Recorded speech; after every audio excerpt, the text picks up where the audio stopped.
পৃথিবীর কোথাও দেখি নাই যে 2 নম্বরের টাকা উনি সগৌরবে বলছেন যে এটা উনি আল্লাহর রাস্তায় খরচ করছেন। এটা আমরা হয়তো ফান হিসাবে নিচ্ছি, কিন্তু আজকে যে কারণে আসছি আমার কাছে মনে হয়েছে যদি একজন সংসদ সদস্য হিসাবে আমার বলার সুযোগ ছিল, যদি পার্লামেন্ট থাকতো।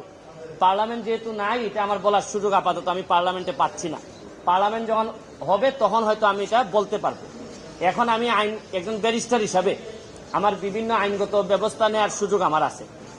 এখানে পিএসসির চেয়ারম্যান সাহেবের ড্রাইভার, উনি প্রশ্নপত্র ফাঁসের সাথে জড়িত, এর মধ্যে উপসহকারীও আছেন। তো উনি ড্রাইভার থাকাকালীন সময়ে পিএসসির চেয়ারম্যান অনেকেই ছিলেন।